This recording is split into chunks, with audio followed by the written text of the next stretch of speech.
ಮಕ್ಕಳನ್ನು ದೇಶದ ಸತ್ಪ್ರಜೆಗಳನ್ನಾಗಿ ರೂಪಿಸುವಲ್ಲಿ ಶಿಕ್ಷಕರು ಮತ್ತು ಪೋಷಕರ ಪಾತ್ರ ಬಹುದೊಡ್ಡದು ಎಂದು ಆದಿಚುಂಚನಗಿರಿ ಮಠದ ಪ್ರಧಾನ ಕಾರ್ಯದರ್ಶಿ ಪ್ರಸನ್ನನಾಥ ಸ್ವಾಮೀಜಿ ಅಭಿಪ್ರಾಯಪಟ್ಟರು. ತುರುವೇಕೆರೆ ಪಟ್ಟಣದ ದಬ್ಬೆಘಟ್ಟ ರಸ್ತೆಯಲ್ಲಿನ ಆದಿಚುಂಚನಗಿರಿ ಮಠದ ಶಾಲೆಗಳು ಹಾಗೂ ಎಸ್ಎಸಿ ಮಯೂರ ವಿದ್ಯಾಲಯ ಶಾಲೆಯಲ್ಲಿ ಹಮ್ಮಿಕೊಂಡಿದ್ದ ಪ್ರತಿಭಾ ಪುರಸ್ಕಾರ ಮತ್ತು ವಾರ್ಷಿಕೋತ್ಸವ ಸಮಾರಂಭದಲ್ಲಿ ಅಧ್ಯಕ್ಷತೆ ವಹಿಸಿ ಮಾತನಾಡಿದರು. ಏಳಿ ಎದ್ದೇಳಿ ಗುರಿ ಮುಟ್ಟುವವರೆಗೆ ನಿಲ್ಲದಿರಿ ಎನ್ನುವ ವಿವೇಕಾನಂದರ ಆದರ್ಶ ಮತ್ತು ಚಿಂತನೆಗಳನ್ನ ವಿದ್ಯಾರ್ಥಿಗಳು ತಮ್ಮ ಬದುಕಿನಲ್ಲಿ ಅಳವಡಿಸಿಕೊಳ್ಳಿ. ಹೆತ್ತ ತಾಯಿ ಹೊತ್ತ ನಾಡನ್ನು ಎಂದಿಗೂ ಮರೆಯಬಾರದು. ಅವರ ಋಣ ತೀರಿಸುವ ನಿಟ್ಟಿನಲ್ಲಿ ಕಾರ್ಯೋನ್ಮುಖರಾಗಬೇಕು. ಮಕ್ಕಳು ಕಲಿತ ವಿದ್ಯೆ ಕೇವಲ ತುತ್ತಿನ ಚೀಲ ತುಂಬಿಸುವ ಕೆಲಸಕ್ಕೆ ಮಾತ್ರ ಸೀಮಿತವಾಗಿರದೆ ಅವರ ಶಿಕ್ಷಣ ಸಮಾಜಮುಖಿ ಸೇವೆಗೆ ಸದಾ ತೊಡಗಿಸಿಕೊಳ್ಳುವ ಮನಸ್ಥಿತಿಯನ್ನ ರೂಢಿಸಿಕೊಳ್ಳಿ ಎಂದು ವಿದ್ಯಾರ್ಥಿಗಳಿಗೆ ಕಿವಿ ಮಾತು ಹೇಳಿದರು. ತಹಶೀಲ್ದಾರ್ ವೈಎಂ ರೇಣುಕುಮಾರ್ ಕಾರ್ಯಕ್ರಮವನ್ನು ಉದ್ಘಾಟಿಸಿ ಮಾತನಾಡಿ,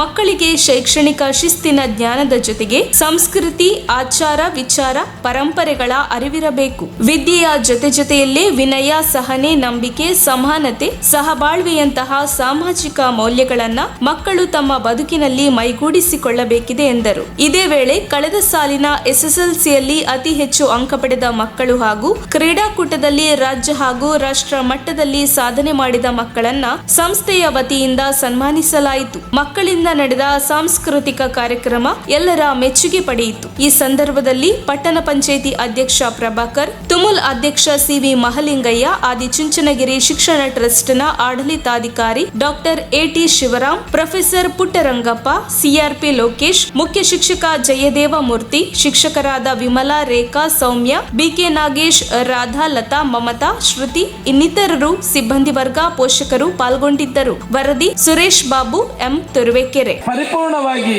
ಮಾಡಬೇಕು ಅಂತ ಹೇಳ್ತಾ, ವಿದ್ಯೆ ಕಲಿಸದ ತಂದೆ ಬುದ್ಧಿ ಹೇಳದ ಗುರು, ಬಿದ್ದಿರಲು ಬಂದು ನೋಡದ ತಾಯಿಯು ಶುದ್ಧ ವೈರಿಗಳು ಎಂಬ ಮಾತನ್ನು ಸರ್ವಜ್ಞ ಹೇಳಿದ.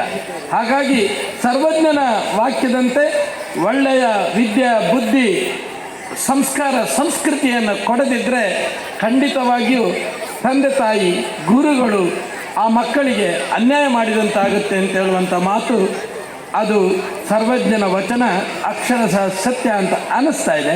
ಹಾಗಾಗಿ ನಾವು ಸರ್ವಜ್ಞನ ವಚನೆಯಂತ ಮಕ್ಕಳಿಗೆ ಪೋಷಕರಾದ ನಮ್ಮ ಜವಾಬ್ದಾರಿಯಿಂದ ಉತ್ತಮವಾದ ವಿದ್ಯಾಭ್ಯಾಸವನ್ನು ಕೊಟ್ಟು ನಮ್ಮ ಮಕ್ಕಳನ್ನು ವಿದ್ಯಾವಂತರನ್ನಾಗಿ, ಬುದ್ಧಿವಂತರನ್ನಾಗಿ, ಪ್ರಜ್ಞಾವಂತರನ್ನಾಗಿ, ಜ್ಞಾನವಂತರಾಗಿ ಈ ದೇಶದ ಸತ್ಪ್ರಜೆಯನ್ನಾಗಿ ಮಾಡುವಂಥ ಪರಿಪೂರ್ಣವಾದ ಜವಾಬ್ದಾರಿ ನಮ್ಮ ಮೇಲೆ ಇದೆ. ಆ ಜವಾಬ್ದಾರಿ ಪೋಷಕರ ಮೇಲೆ ಇದೆ. ನೀವೆಲ್ಲರೂ ಗಟ್ಟಿಯಾಗಿ ವಿದ್ಯಾಭ್ಯಾಸದ ಸಂದರ್ಭದಲ್ಲಿ ಗಟ್ಟಿಯಾಗಿ ನಿಂತು ಮಕ್ಕಳ ಪರಿಪೂರ್ಣವಾದ ಜವಾಬ್ದಾರಿನ ಹೊತ್ತರೆ ಅತ್ತ ಕಡೆ ಶಿಕ್ಷಕರು, ಆಡಳಿತ ಮಂಡಳಿಯವರು ಸಹ ಪರಿಪೂರ್ಣವಾದ ಜವಾಬ್ದಾರಿಯ ಮುಖಾಂತರ ಮಕ್ಕಳ ಸರ್ವತೋಮುಖ ಅಭಿವೃದ್ಧಿ ಆಗುತ್ತೆ ಅಂತ ಹೇಳುತ್ತಾ, ಭಾಳ ಸಮಯ ಆಗಿದೆ. ಪುಟಾಣಿ ಮಕ್ಕಳ ಆ ಸಾಂಸ್ಕೃತಿಕ ಕಾರ್ಯಕ್ರಮವನ್ನು ನೋಡುವ ಸಂತೋಷದಲ್ಲಿ ನಾವೆಲ್ಲರೂ ಇದ್ದೇವೆ. ಖಂಡಿತವಾಗಿ ನಿಮ್ಮ ಸಮಯವನ್ನು ಮಕ್ಕಳಿಗೆ ತೆಗೆದುಕೊಳ್ಳೋದಿಲ್ಲ. ಮಕ್ಕಳಿಗೆ ಆದಿಚುಂಚನಗಿರಿ ಶಿಕ್ಷಣ ಟ್ರಸ್ಟಿಗೆ ಪೋಷಕರು ನೀವು ತುಂಬ ಆತ್ಮೀಯವಾಗಿ ಸಂಸ್ಥೆಗೆ ಕಳಿಸಿಕೊಟ್ಟಿದ್ದೀರಿ. ತುಂಬ ಸಂತೋಷ ವಿಚಾರ ಅಂತ ಹೇಳುತ್ತಾ, ನಮ್ಮ ವೇದಿಕೆಯ ಮೇಲೆ ಇವತ್ತು ಗಣ್ಯರಿದ್ದಾರೆ. ಈಗಾಗಲೇ ದಂಡಾಧಿಕಾರಿಗಳು, ತಹಸೀಲ್ದಾರ್ ಮಾತಾಡಿ ಹೋಗಿದ್ದಾರೆ. ಹಿರಿಯ ವಿದ್ಯಾರ್ಥಿಗಳು ಅವರು ಸಹ ನಮ್ಮ ವಿದ್ಯಾಸಂಸ್ಥೆಯ ಹಿರಿಯ ವಿದ್ಯಾರ್ಥಿಗಳು. ಹಾಗೆ ಮಾಲಿಂಗಪ್ಪರು ಸಹ ಸಂಸ್ಥೆಯ ಬಗ್ಗೆ ತುಂಬ ಚೆನ್ನಾಗಿ ಮಾತಾಡಿದರು. ಮೊನ್ನೆ ತಾನೇ ಅವರ ಹಾಲು ಉತ್ಪಾದಕರ ಸಂಘದಿಂದ ಆರೋಗ್ಯ ಒಂದು ತಪಾಸಣೆ ಮಾಡಿದರು. ನನಗೆ ಅದ್ಭುತ ಅನಿಸುತ್ತು. ಅಂಥ ಸಾಮಾಜಿಕ ಕೆಲಸಗಳನ್ನು ಮಾಡುವಂಥದ್ದನ್ನು ನಮ್ಮ ಮಕ್ಕಳಿಗೆ ಕಲಿಸುವಂಥ ಕೆಲಸ ಆಗಬೇಕಾಗಿದೆ.